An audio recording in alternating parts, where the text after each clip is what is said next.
To execute the dumbbell bench press with alternating arms, start out just as you would with a normal dumbbell bench press by grasping each dumbbell in either hand and sitting down on the bench, placing each dumbbell on your knees.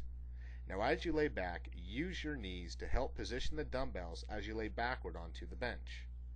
Start the movement with both dumbbells into the extended position above your chest, or in the retracted position as shown in the video demonstration.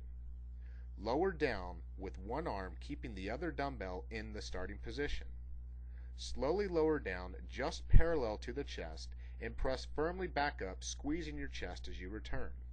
Now as you press up and complete one rep with one arm, alternate and repeat the same movement with the opposite arm until each rep in the workout program is complete.